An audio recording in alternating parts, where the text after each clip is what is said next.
China-Africa relations are more confusing than ever.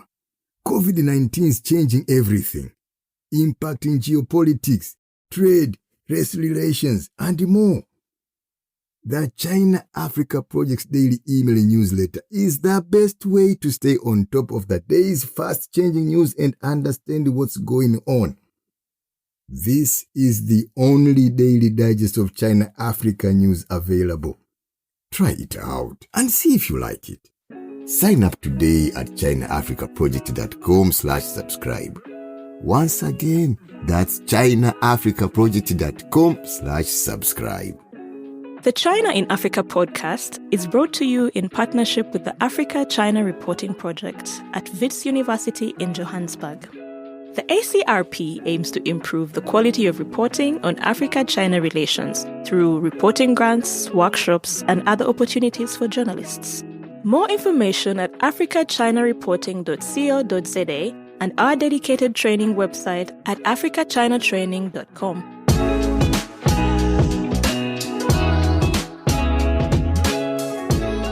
Hello and welcome to another edition of the China in Africa podcast, a proud member of the Sinica Network from SupChina. I'm Eric Olander, and as always, I'm joined by CAP Managing Editor Cobus Van Staden from Johannesburg, South Africa. A very good afternoon to you, Cobus. Good afternoon. Cobus, this is the season of summits right now, and we just had the summit in Europe, where it was the Europe-Africa Summit, and on the agenda was a lot of discussion about infrastructure, about sustainability, about finance, and yes, including digital. And that talk about digital really reflects the angst that continues to persist in the United States and in Europe, and also to some extent in Japan as well, about the role of Chinese technology in Africa's digital infrastructure. And it's just interesting, Cobus, to see how in many ways the conversation has not really evolved over the years. And this is going back 5, 6, 7 years, looking at the concerns about spying and Huawei and privacy, even though the scale of Chinese technology engagement in Africa has ramped up massively now. The discourse hasn't really kept pace, I think, with the change. Yes, I think so. And, so there isn't, like, for example, all of these new kind of projects that go far beyond kind of internet provision, like, kind of smart city projects, for example, they kind of get mentioned as a kind of a scare, as kind of a scary point in a list of scary points. But they're not actually, there's no real grappling with what the full implications of them are. There's also very little grappling with the fact that that all of these kind of revelations that we've seen over the last while around issues like the Pegasus project, for example, of non-Chinese kind of, software being used by different African players to survey other African players. There is still this kind of idea that all surveillance is Chinese, which is not the case. And when we talk about Chinese technology in Africa, too often the discourse and the debate around it is boiled down to just one word, Huawei. And that's a vast oversimplification. And when we think about Chinese tech, let me just set the table here and kind of put it into a structure, what people call the technology stack. Now, normally in the technology stack, it'll be actually arranged hierarchically. I'm not going to do that. I'm just going to throw out a whole bunch of different areas where Chinese tech is now playing a definitive role in the African tech landscape, and then we're going to dive into it later on with our discussion with our guest. So when we talk about Chinese tech in Africa, obviously Huawei, ZTE, these are the big players that have built so much of the infrastructure. There's a number out there, and it's not really, I don't like the number, but there's a number out there that says that Huawei alone has built 70% of Africa's 4G networks. And the reason why I don't like that number is I don't quite know where it came from. It's just one of these numbers now that's become lore. But we do know that Huawei has built an enormous part of the 3G and the 4G network and is now building vast parts of the 5G networks in some parts of Africa. So that is the network telecom part of it. Then there are the undersea cables. There's the Peace Cable that will be making land point in Djibouti and also in Kenya, will then stretch through the Suez Canal. It'll go up to Marseille in France.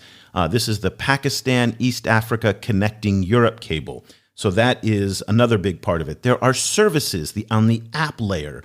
So Boomplay, which is the number one music service. There is OPay, which is a fintech service, a mobile money service. There's StarTimes, which is now delivering content over mobile and via satellite TV. So we talk about private sector services are also very, very important. Then, of course, there's the hardware layer. Transsion, Xiaomi, Oppo, these are all private companies who dominate the mobile handset space and also dominate tablets and internet connectivity but particularly at the mobile space in terms of hardware. Transsion alone has somewhere around 60% of the smartphone market, and there's really no indication that Samsung, Apple, or any other competitors catching up to them. Then there's industrial technology that's used in agriculture. Lots of ag tech. We covered a lot of ag tech last year. There's manufacturing technology. Robotics are coming into some of the auto manufacturing plants and things like that. So there's a lot of B2B tech that we don't see, but the Chinese are bringing it into Africa as well. The Beidou satellite navigation system. This is the competitor to the Galileo system in Europe and the GPS system in the United States. In fact, a lot of people don't know that the Beidou navigation system has more satellites than either of those two and covers more cities with more detail and has more coverage in Africa than either GPS or Galileo. And then finally, there are these below-the-line services. These are the services that we don't see. This is, again, an extension of the infrastructure. So a lot of people are surprised to learn that the very popular mobile money service, M-Pesa, is actually powered by Huawei Mobile Money. The new service in Ethiopia is powered by Huawei Mobile Money. That's Telebirr as well. So there's a lot of this below the surface technology and the infrastructure side that Chinese technology is playing a very important role. So all of that together makes up the digital landscape where China is absolutely an indispensable, if not controversial, player. And let's dive into that because there was a fascinating article that came out recently on the Council on Foreign Relations website, China's Digital Silk Road and Africa's Technological Future. It was written by Motolani Agbebi, who is a researcher and instructor in the School of Management and Business at Tampere University in Finland. I've been a long-time admirer of Motolani and thrilled to have her on the show and joining us from Helsinki for the first time. A very good afternoon to you, Motolani. Good afternoon, Eric and Cobus. Thank you for inviting me. It's such an honor to be on your show. I've followed your work for many years now. Well, we're just so happy to have you. And again, this is the Mutual Admiration Society because we've been following your work for a very long time. We've been trying to get you on the show for some time, and it finally worked out to have you. So this is really fantastic. So I laid out this tapestry of technology services. Can you kind of help us stitch all of that together? How does this all fit together to build the story of what you talked about in terms of the digital Silk Road and Africa's technological future? Well, let's talk about China's involvement in this space in general. You've laid it out quite well already. China has been heavily invested in Africa's ICT sector for many years now. Data from Science-Cari estimates a total of $12.8 billion US from 2000 to 2019 in loans on technology-related projects. So China is it's a big player in this space. So we have Chinese technology exports to Africa, covers a wide range of products and services. And you've mentioned some of that in that introduction there. And this include like telecom network infrastructures, surveillance, smart city infrastructures, data centers, consumer products such as mobile phones and tablets, digital partnership with higher education institutions as well, research and development, innovation labs, and also they are involved in the capacity development space within this sector. So not only is there government-to-government engagement, but Chinese firms also work with telecom network operators in African countries.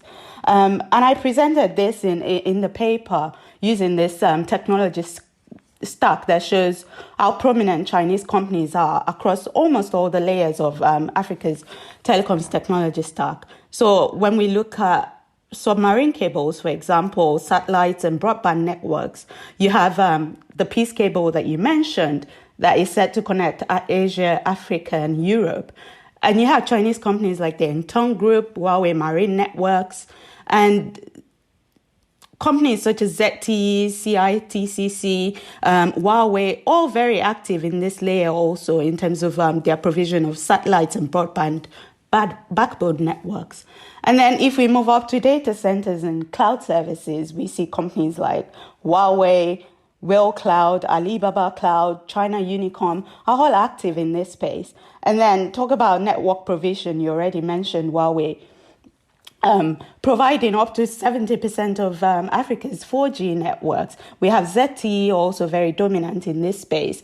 And then all of this, or these two companies also work with these telecom operators and ISPs. And you would also find them in terms of consumer products. So handsets, and then we have companies like Transsion that lead in market share in this area. So also looking at apps, media platforms, mobile payment platforms. You have Boomplay, which the music streaming service that you mentioned by Transsion, which is, by the way, reportedly has about 75 million users in Africa, which is a huge number. And then you have super apps like HoPay and the host of other services they offer under the Opera Group. And then there's the digital wallet and mobile money services, such as Ethiopia's Telebirr, which was developed by Huawei. And then let's not forget Chinese companies such as like Future Hub, Transsion, that's Transsion's venture capital firm. And we have other firms like Ilhouse Capital, Source Code Capital, and so on in the venture capital space. And these companies provide financing to tech startups in Africa. So the engagement is really very extensive, and it's been ongoing for decades now. And that started back when African countries were like liberalizing their telecommunications sector. So we have quite a range of services and products and involvement by Chinese companies in this space in Africa. So you mentioned all of these different companies and the kind of many decades of involvement, but at the same time there's all of this different internet work being done by Chinese companies in Africa, and then the concept of the digital Silk Road.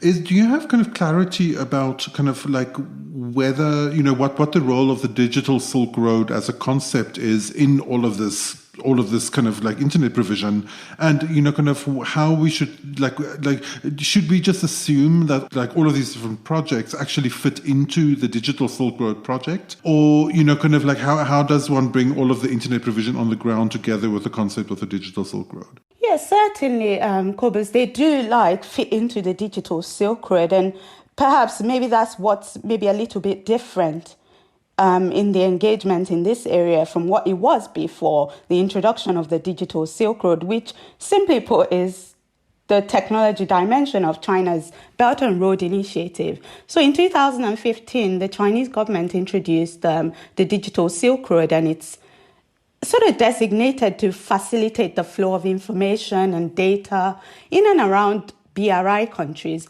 So essentially, it will connect countries along the BRI to China via submarine and terrestrial and satellite links. And in that way, it's a major component of the BRI. And the digital Silk Road is really wide in scope because it encompasses almost all things like technology related. So we're looking at service sectors such as e-commerce, smart cities, mobile payments, telemedicine, and processes such as big data, IoT, artificial intelligence, blockchain.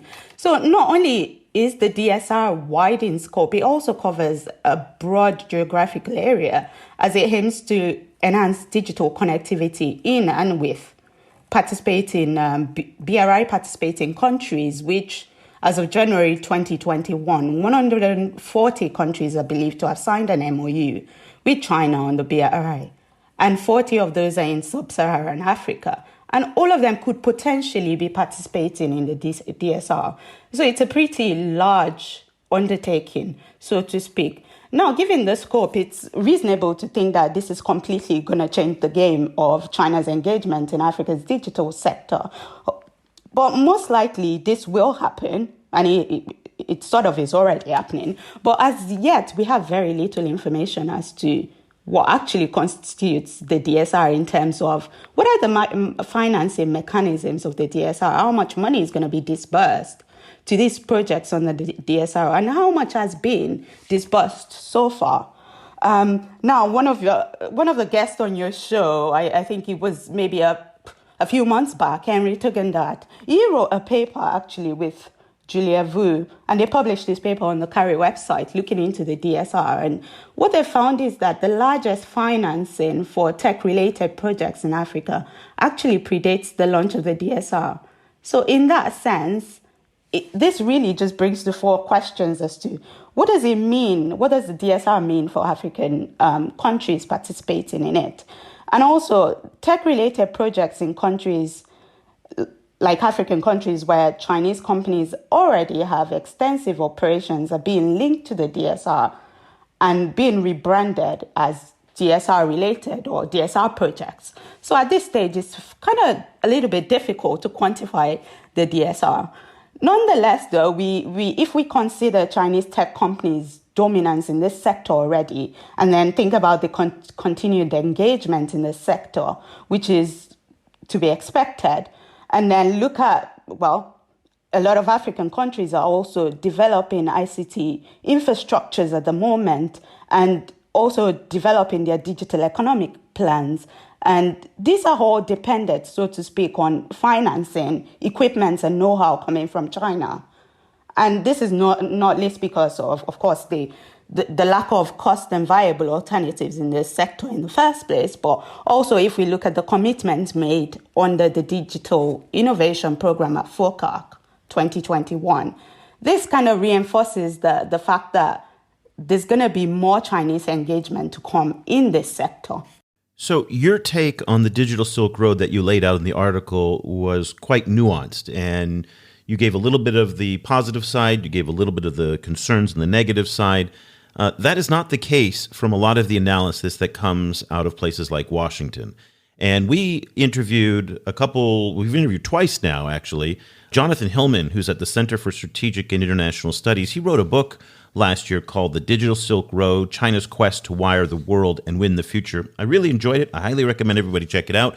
But in contrast to your assessment, his was quite negative, and he raised a lot of the concerns that we see reflected in the media coverage about Chinese tech in Africa, so that the spying controversies by Huawei at the African Union, Huawei allegedly taking video data from the African Union, Huawei employees, not the company, very important distinction here, Huawei employees facilitating surveillance and suppression of dissidents in Uganda and Zambia, and the list goes on and on. There are a lot of concerns about the use of Chinese technology, particularly because there are no strings attached to the loans, that authoritarian, autocratic governments in Africa can use Chinese technology and Chinese personnel to roll back human rights and to oppress dissidents and to create all sorts of trouble.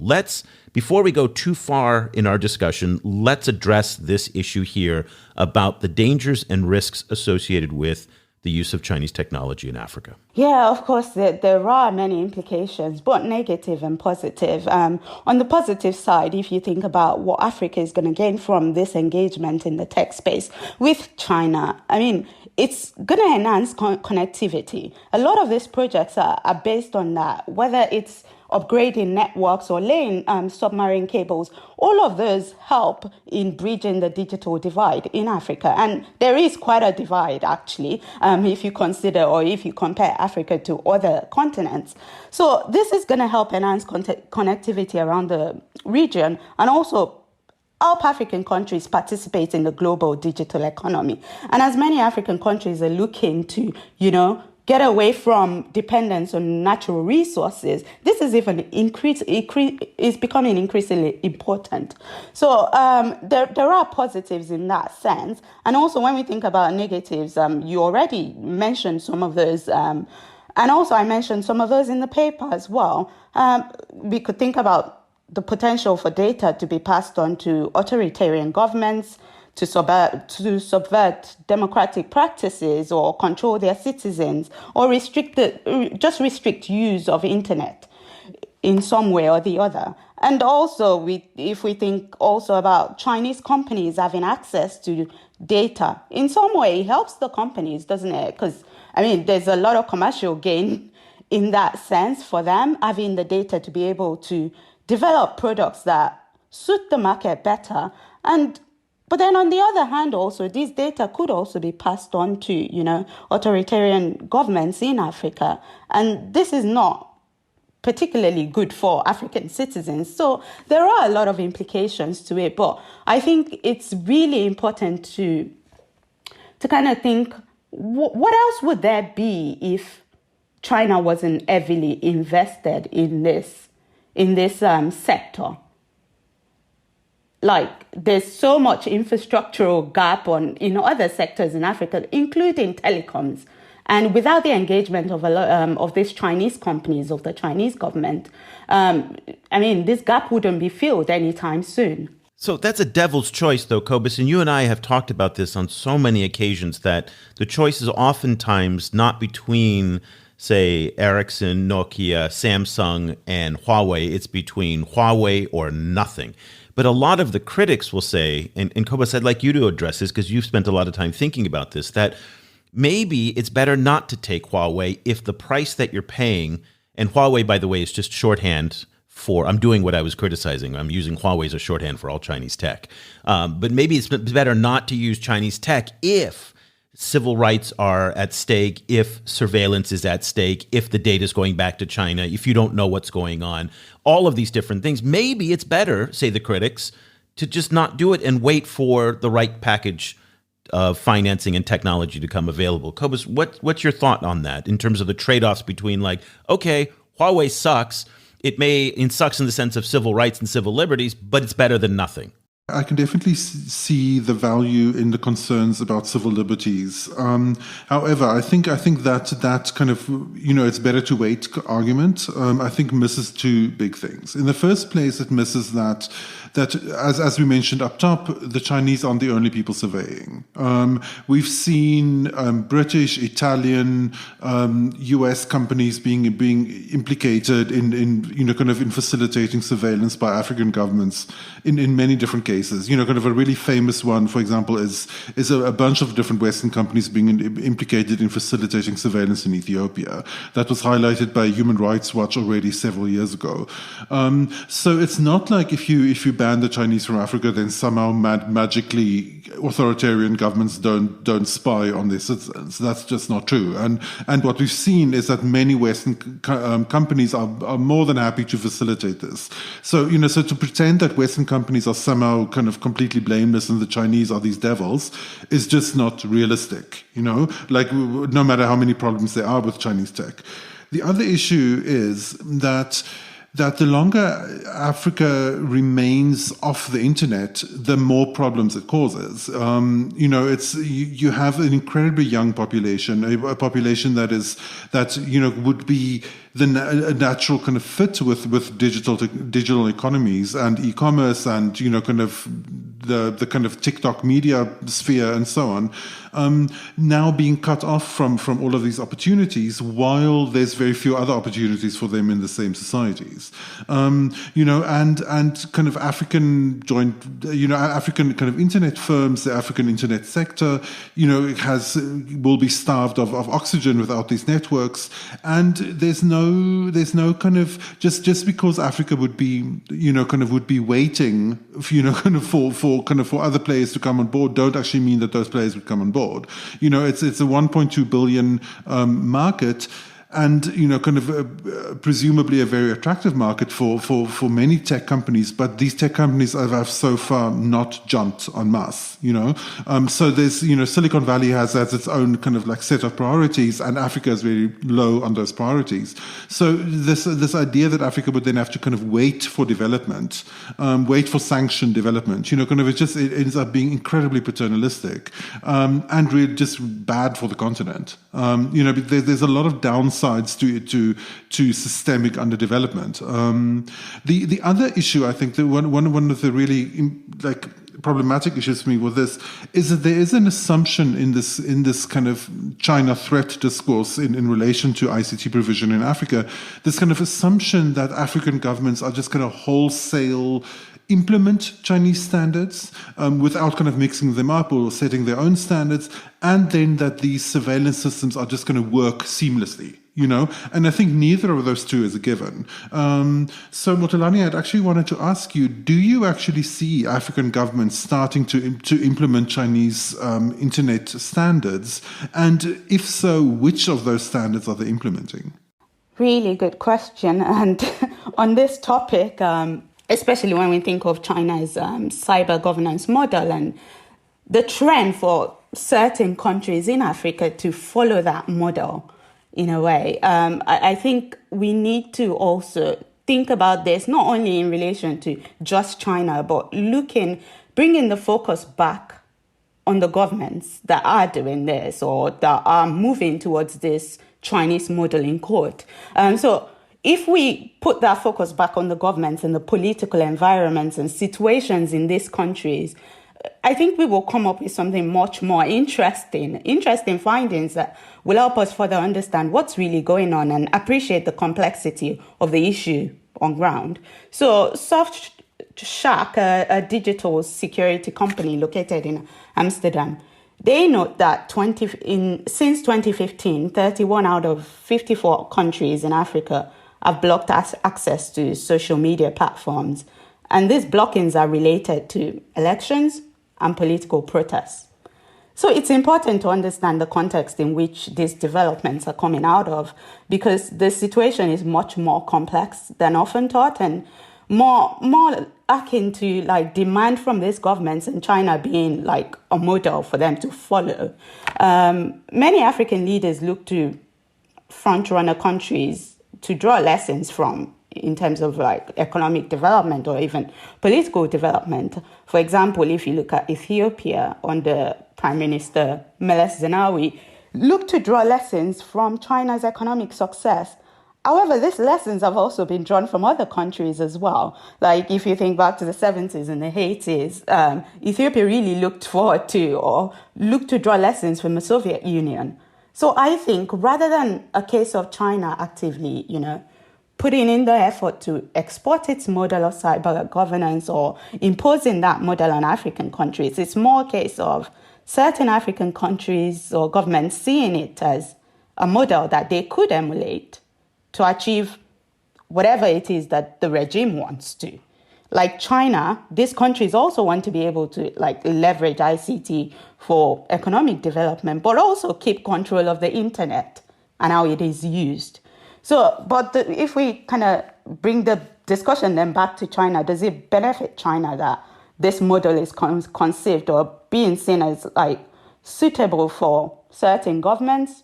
Of course it does in a way, because it legitimizes Beijing's model of internet governance, and on a larger scale also fosters an international environment that is more tolerant of practices in this regard.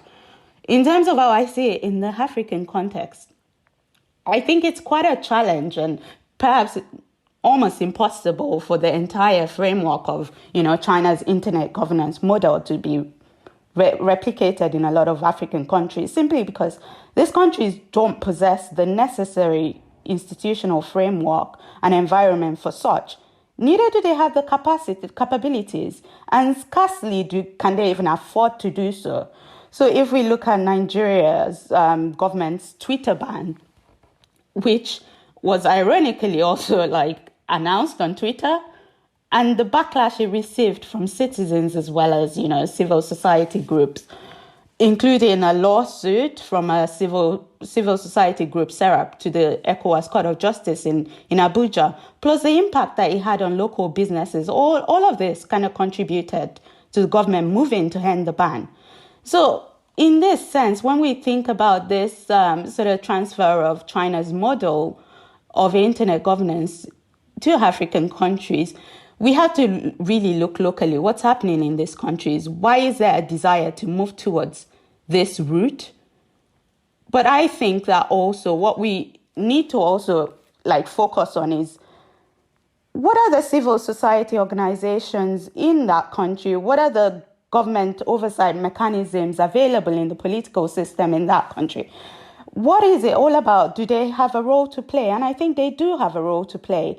Active civil society can challenge like the implementation of a model of media or internet governance that restrict civil liberties, as we've seen in the case of Eswatini, where civil society activists actually pursued legal actions against telecom operators like MTN, Eswatini Mobile, in order to get the companies to restore internet services following a shutdown ordered by the communications commissions in Eswatini in an effort to suppress, recent demonstrations in the country. So civil society organizations can actually play a huge role in ensuring that whatever they don't want in their countries in terms of this sort of transplanting this model doesn't happen.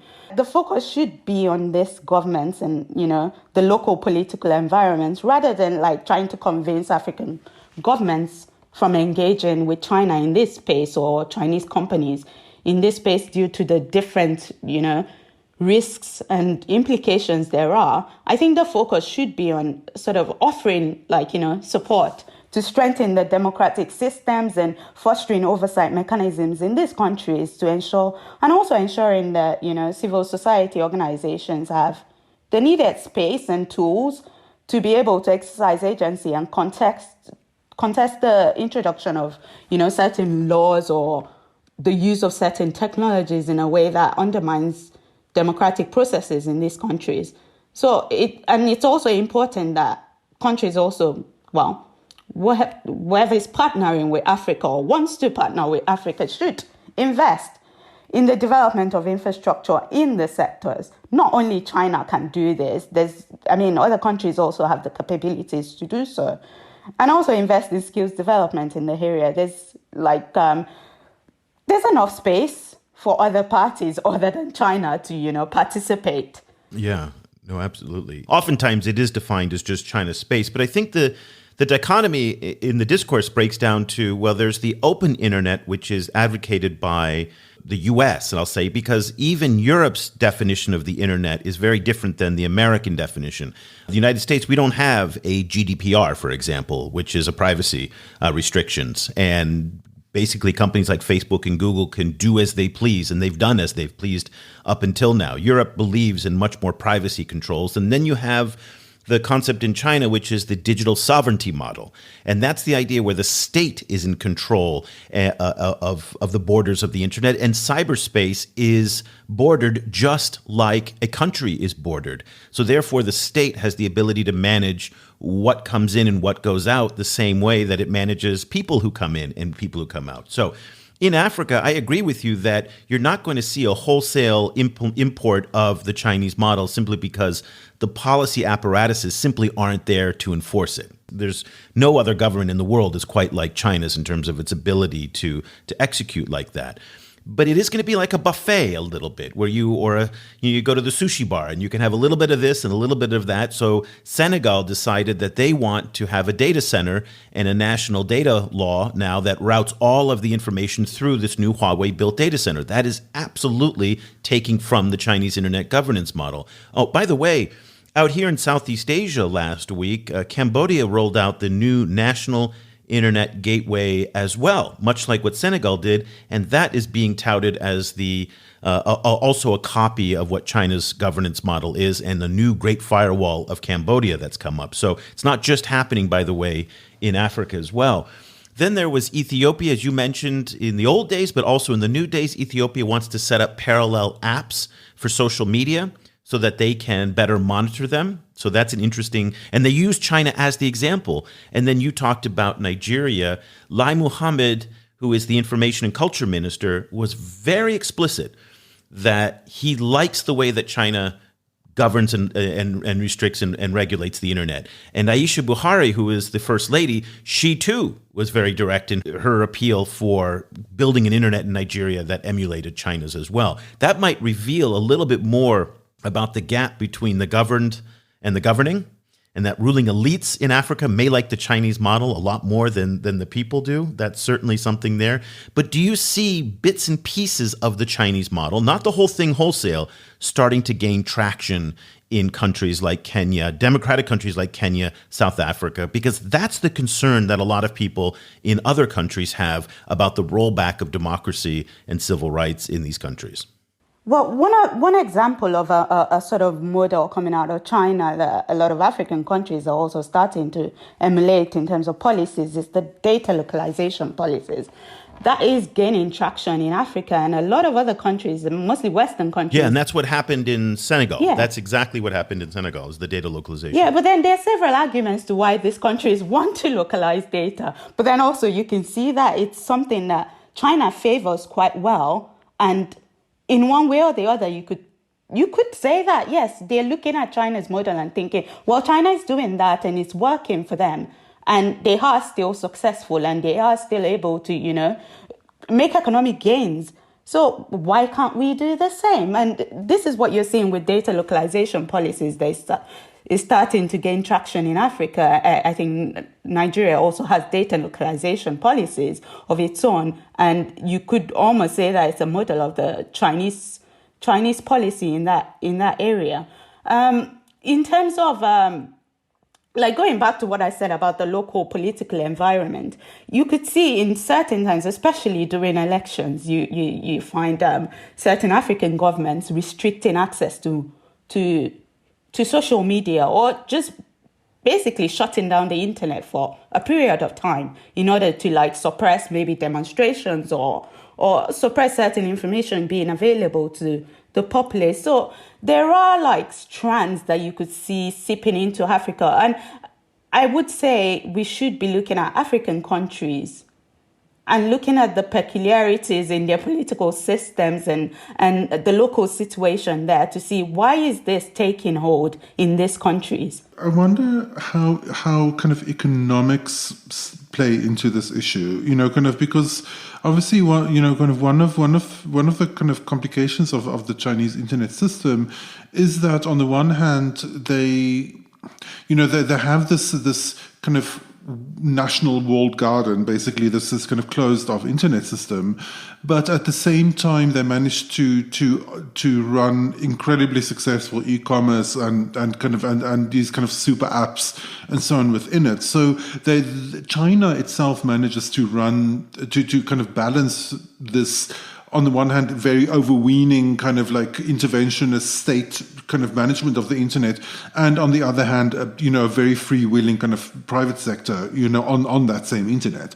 That doesn't seem to me to be so easy to do if you're not China. If you don't have that massive population, if you don't have the level of technical capacity in the country, if you don't have the 1 million plus people it takes to actually scour the internet personally and do a form of content moderation / censorship, for poor countries who also want to be on the internet to make money, the way that, for example, Rwanda has managed to leverage kind of sales through Chinese e-commerce sites, to benefit its agricultural economy. How do you see that balance playing out in Africa? I think African countries have to be very wary of trying to copy this model. Like we've mentioned already, there's just not enough capacity to do so. The institutions in Africa can't support it. The institutional capacity is lacking. And so there's no way to kind of approach this model that China has, especially in these early stages of sort of adoption in African countries. Countries can't afford to do so. You can afford to kind of have a robust digital economy and still have this kind of rigid system in terms of internet governance. I don't think the two can coexist in the African context quite well as it's done in China. You mentioned e-commerce early on. This is a new, exciting part of the ecosystem in Africa. There was some news that came out a couple of weeks ago that Ethiopian Airlines is going to be building a whole new terminal at Bole International Airport in Addis Ababa and considering purchasing 5 new Boeing 777 jets in order to facilitate the new e-commerce trades between China and Africa. Alibaba is starting to make a bigger play in Africa. People are using AliExpress more and more. What do you see in terms of the growth of China's e-commerce, both in terms of the front-end consumer-facing services, but also that China has really built up an expertise in the logistics and all the software that goes into it? And we see the Chinese presence here in Southeast Asia quite prominently. We've got Lazada, which is the service that I use. Lazada is all owned by Alibaba. And so all of the tech now is Alibaba's logistics technology behind it, powering Lazada. Do you see Chinese e-commerce technology and services coming into Africa in a big way in the next few years? Oh, yeah, certainly. Alibaba is already quite active in this area. With payment, digital wallets and mobile money services that we already have in Africa, Alibaba is already collaborating with some of these companies in order to have Alipay on there. So I think it's going to be a huge area for African countries. It certainly will be useful in terms of facilitating trade between African countries and China. If one talks to Western stakeholders and Western policymakers particularly, obviously they are very anxious about the role of companies like Huawei in Africa. We've seen particularly from the United States, not the Biden administration as much, but still, kind of that putting pressure on these kind of global South governments to not work with Chinese tech companies. And I think, overall, except in the case of very small countries that have very few options, this has largely been a failure. Kind of like African governments haven't been kind of crazy about, or they didn't love being forced to choose. Like some African leaders have been very tart about this. Particularly South Africa's President Cyril Ramaphosa, who said that all of this pressure is just because the Americans are jealous, which maybe not the most diplomatic moment, kind of failing this kind of, from a Western perspective, failing that, kind of getting African governments to completely kick companies like Huawei out. How do you think, what would be a more effective Western approach to ensuring things like civil liberties, ensuring kind of an open internet, kind of dissuading, kind of countries to dive completely into a Chinese style kind of central surveillance system? Kind of what would be a kind of a more sophisticated way of working with African governments to kind of get some of these things that Western governments are obsessed about? Well, I think, first of all, it has to start with investing in the development of infrastructure in this sector. And there's still room for a lot of development. So investing in the sector, investing in skills and development in this area as well. So not only are Chinese companies, providing the infrastructure, but they're also investing in human capital, obviously to their own gains as well. But outside of investing concretely in the development of infrastructure, I think they could also support civil society organizations in Africa, give them the tools necessary to be able to, context the way that the governments are introducing certain laws or the use of certain technologies. Because we've seen cases where civil society activists have risen up against such, the introduction of such rules or such policies that could have detrimental effect on civil liberties. So I think kind of supporting these organizations, these civil society organizations, is one way to go about doing this. And also kind of supporting the governments as well in a way that they can strengthen the democratic systems and also oversight mechanisms in these countries. But yeah, there are a myriad of ways to do this, but then the way not to go about it is just simply telling African countries not to engage with Chinese companies or not to engage with China in this space. I think so far, a lot of African countries haven't listened, or majority haven't listened. But if you offer something more concrete in terms of investments in the sector and also support to civil society organizations and even citizens knowing the basics about security when you have a mobile phone, when you're accessing the internet and all of that, I think there's a way to go with that. However, just simply telling them to not engage is not it's not going to work. And it hasn't so far.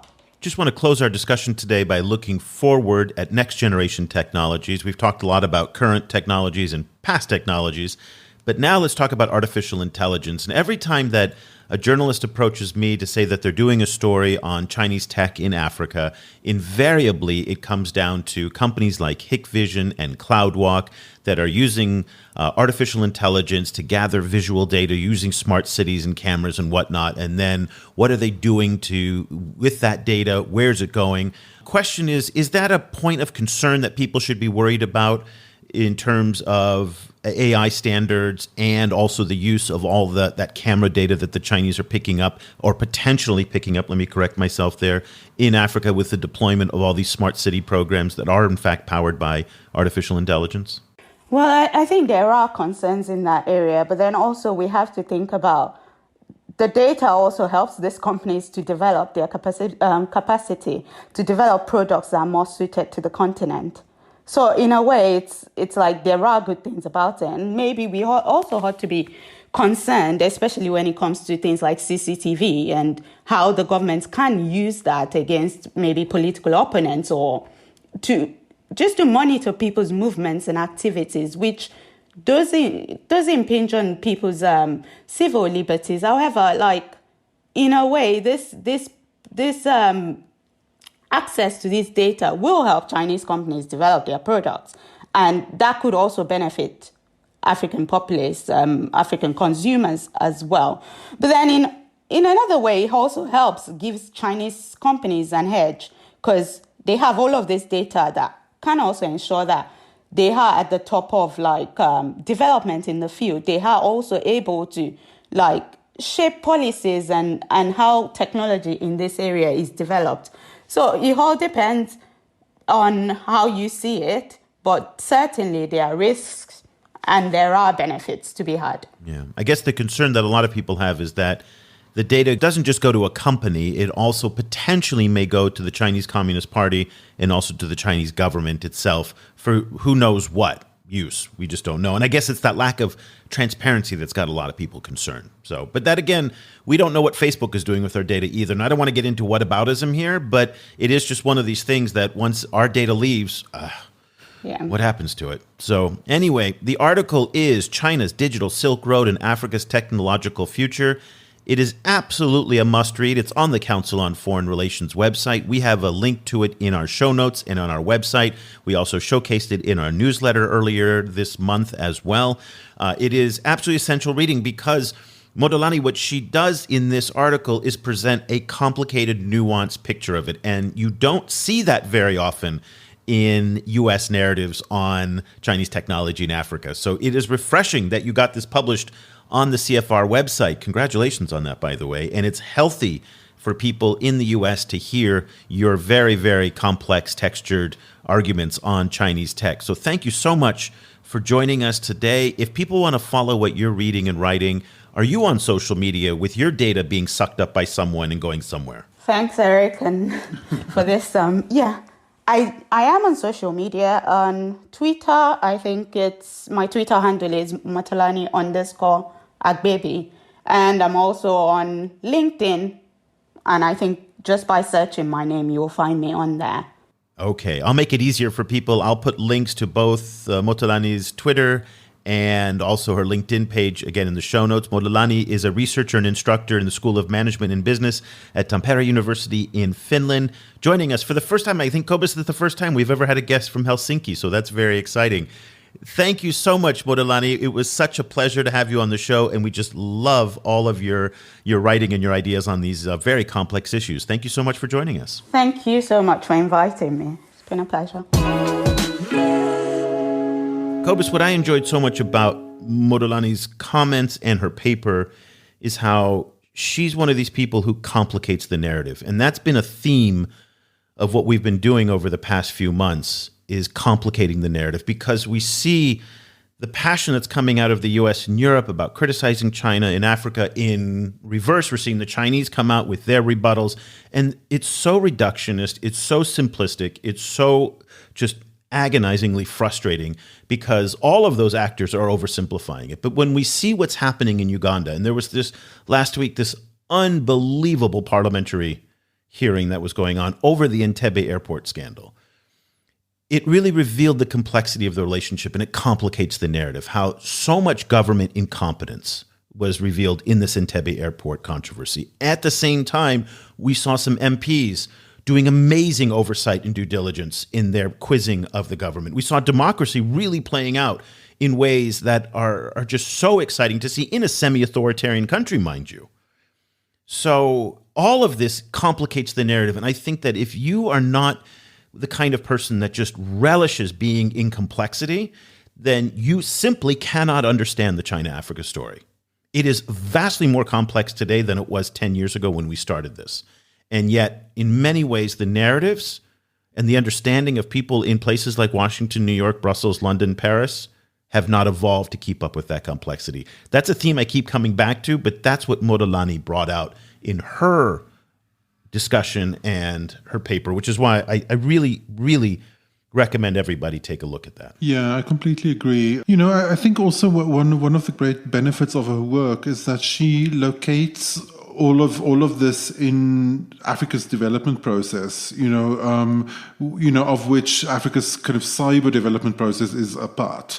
And I think that is frequently where the kind of the Western account of the situation falls down. It's like it frequently doesn't kind of take into account the kind of the developmental implications of the internet in the first place, and then also the kind of implications of systemic underdevelopment, which leads to these kind of situations. It's partly kind of it's part of the problem that leads to issues like, for example, all of the bad contracts, like all of this kind of like low level of government capacity in the cases of like Uganda, and that also it facilitates this kind of very like kind of in some kind of cases kind of like purely evil kind of like kind of use of the internet for surveillance and authoritarianism, and sometimes just kind of ham-fisted kind of ways of trying to shut down a local controversy by simply switching off the internet. It like kind of systemic underdevelopment leads to those kind of problems, or it contributes to those kind of problems. And what I think Western accounts of the situation frequently don't see is that from an African perspective, they look at China, they see a country that went from comparatively low levels of development to extremely high levels of development in a time span that is like, a tenth of the time span that it took in the West.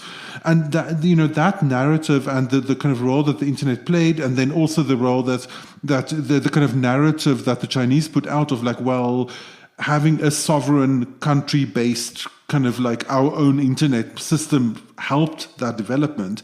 That narrative plays a big role in some of these choices, and so not locating the counter argument, the civil liberties argument, or the kind of free open internet argument in a context of development is kind of where I think that Western narrative ends up kind of falling down.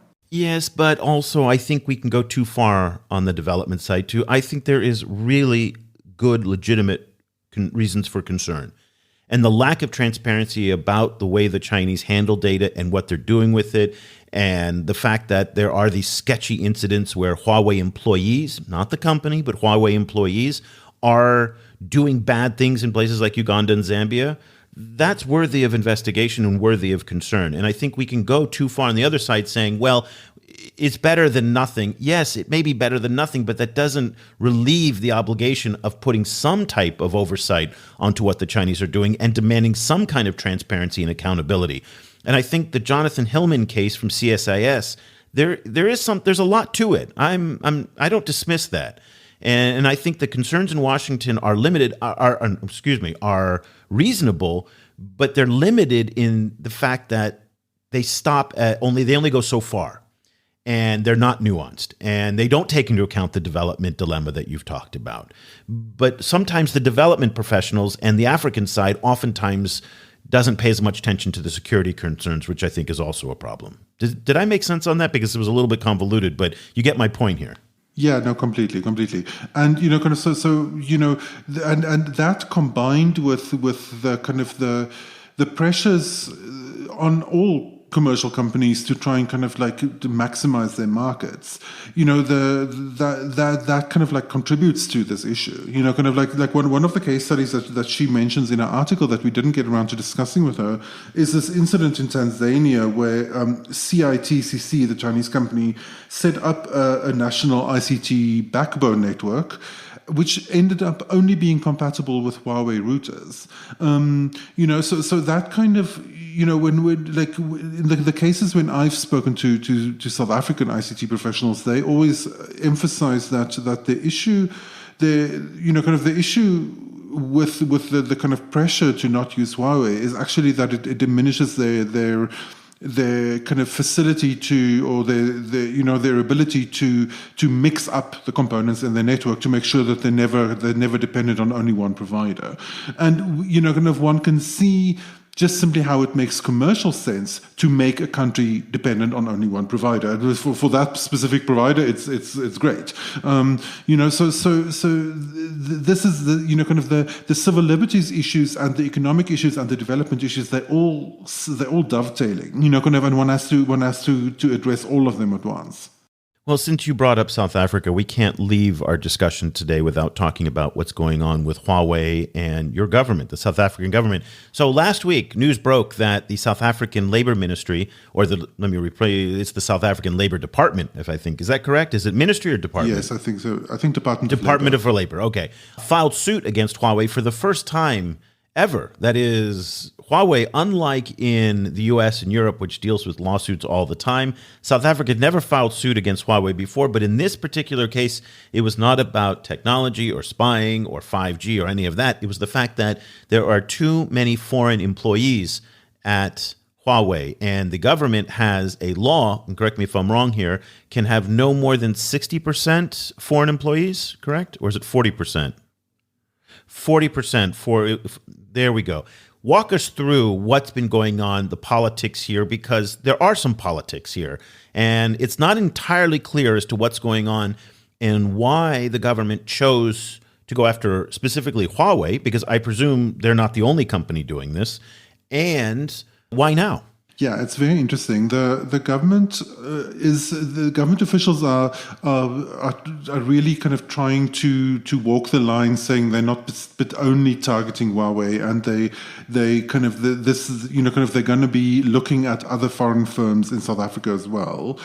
But it is very interesting that they started with Huawei. Apparently, they did a labor audit in 2020, which found that I think something like 90% of Huawei's employees are foreign, and interestingly, they only say non-South African, so they don't specify whether these are Chinese or not, or other foreigners. And that's a very important point here, because a lot of people may assume because it's Huawei that, and this plays into the whole story that China importing workers and things like that. We shouldn't presume that 90% of the workforce is Chinese, correct? Yes, and I think they're not. I think this is what we're probably talking about is a multinational workforce, with a strong Chinese component. I would think, and this mainly Southern Africans. Do you think, or Europeans? What do you think? I would assume there was probably like a pretty kind of strong kind of South Asian component in that group. That would be my assumption, but I'm not sure. This I think is in part. This is probably partly a response to the low skills level in South Africa, because it is interesting that that like at the top executive, the 5 highest executives are all foreign, and then of their kind of like 71 of their 71 kind of member kind of top executive core, 27 are foreign, which is relatively low. And then when you come to their kind of skilled and semi-skilled professionals, i.e. engineers, programmers, so on, there you're talking about like in the 80s, like high 70s, high 80s, kind of like percent of them are foreign. So that makes me wonder whether it, was partly a response to just kind of how few skills, such kind of skilled professionals there are in South Africa, and how much demand there are. because there's many other kind of like ICT companies also running their businesses, their African businesses out of Johannesburg, kind of so I think and Cape Town increasingly. So so I think that was probably part of it. But so now the government is kind of facing its own set of pressures. So there's, South Africa has very, very high unemployment rates. So like just general unemployment is sitting around kind of 35%, but it's actually, there's a lot of hidden statistics there because that statistic doesn't count people who've given up looking for work. So so real unemployment across the whole population is closer to 50%, and youth unemployment is sitting in the mid 60%. So this is a time bomb waiting to go off. It's a real problem, and the kind of big insurrection that happened like mid last year in South Africa was part of that problem.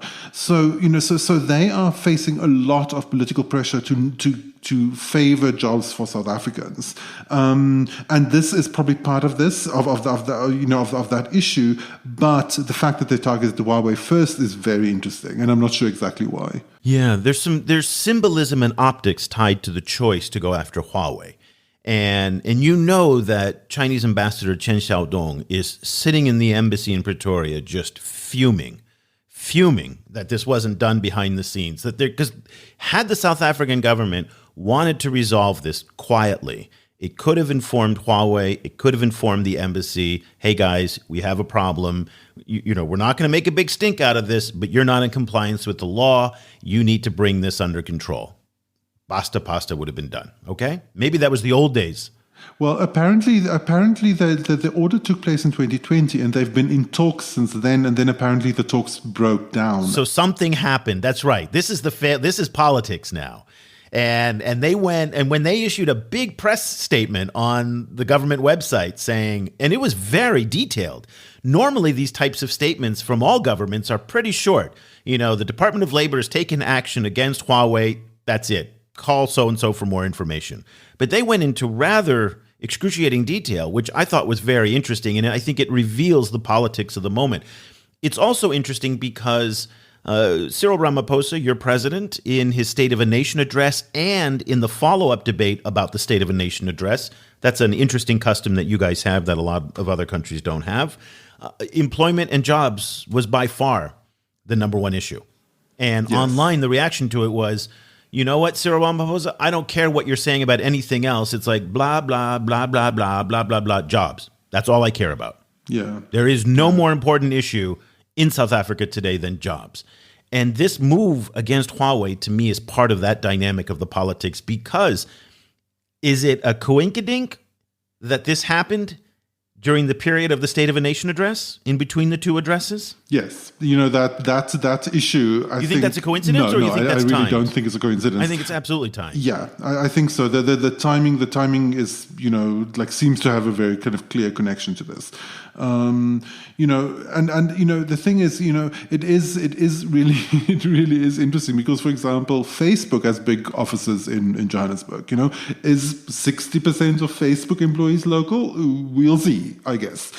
So it's very interesting. But I would have loved to have been on the call, like a silent observer of the call between the embassy and the government. Oof, yeah. Man, they were pissed. There's no two ways about it. Because, and again, it's a labor issue. And that is one of the top three things that China's critics about the Chinese engagement in Africa bring up. What is it? Imported labor. And the fact that they didn't specify whether it was, they just said foreign labor. Again, we don't know where that labor is coming from. And in a lot of people's imagination, they're going to think it's Chinese. As you pointed out, that would be a mistake. So we just don't know. But very interesting politics that are there. We got a couple other stories that we're looking at and we're trying to find some guests for. I want to point everybody to, again, this Ugandan parliamentary hearing that happened last week about the Entebbe airport. We're looking for a guest to comment on that. If you have some suggestions or if you know about this, please reach out to me, Eric at ChinaAfricaProject.com, because the politics of the Entebbe airport now are vastly more complicated than what it was made out to be last year with the whole Daily Monitor fiasco and the China seizing the airport. That was all BS. That's not happening. This is a fascinating story. Also, just before we go, Cobus, people may have noticed that we did a slightly modified introduction of you. Yes. That your title has changed. Yes. Let's just kind of put it out there. Let's talk about what's going on. Yes, I'm delighted to say that I'm now full-time working at China Africa Project. As we're going to be rolling out our services into French and Arabic, and which Eric will mostly be working on, and then I'll be taking over a lot of our English work. And yeah, it's, this is a dream that's been like a decade coming. 12 years in the making there. So it's like there was a lot of juggling of many different jobs, and this is I am maintaining an affiliation with the South African Institute of International Affairs. It's an amazing institution, like one of Africa's most kind of venerable foreign policy think tanks. I've had an amazing time working there, and I'm continuing to work with the folks there, on many projects, and we'll have a long-term relationship. But from now on, the kind of bulk of my work is going to be on China Africa Project, and I'm delighted. It's going to be so fun. Oh, it's so fun, and we've got some really exciting news as we've been talking about over the past few weeks regarding French and Arabic. Our French site is almost done. It's just amazing to see it take shape. Many of you know our French editor, Jérôme from the Democratic Republic of Congo. We're going to start doing weekly Twitter spaces. He's going to have his own French podcast. He's going to join us on the English podcast. And then in April, we're going to be launching our new Arabic language service that's going to focus on North Africa, into the Persian Gulf and the Middle East as well. And we've got so many cool things coming down the line. We're going to start doing live video as well, with all of our teams around the world. So we'll have Cairo, we'll have Giraud, who comes from the DRC, we've got Cobus in South Africa, and it's really going to be, again, now these really amazing voices speaking out on these issues that, as we've pointed out, are just so much more complicated today than most people understand. And so we have a lot of cool things coming, and we would love for you to be a part of what we are doing. We appreciate the support that everybody gives us, particularly in our Patreon community, where everybody's been so supportive, just again to support this podcast, and also just with their, we do all these notes and we're doing these podcasts, we do these Zoom calls, and it's really a whole lot of fun. And also everybody on our Patreon community gets a weekly digest that we put out now, which is the best stories of the week that we put together. If you'd like to join our Patreon community and to support us in what we're doing, we would be so grateful for it. This is a small independent media startup that is self-sustaining, and we're employing now a growing number of African and Chinese journalists, and it's something that we're very proud of, but it does need your support. If you could help us out, we would be very grateful. Patreon.com/China Africa Project.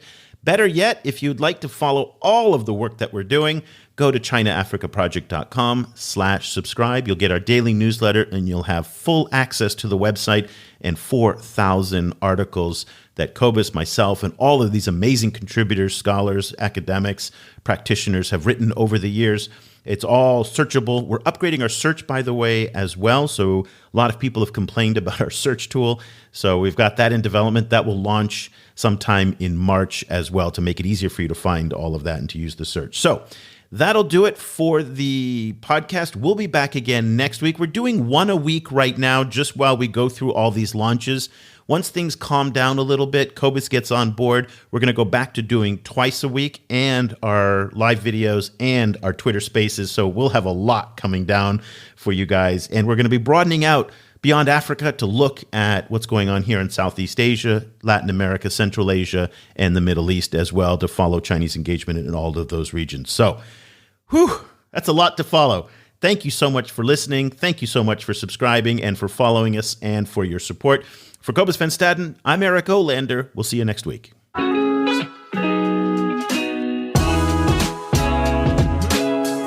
The discussion continues online. Head over to facebook.com/China Africa Project to share your thoughts on today's show. For more information about the China Africa Project, go to ChinaAfricaProject.com.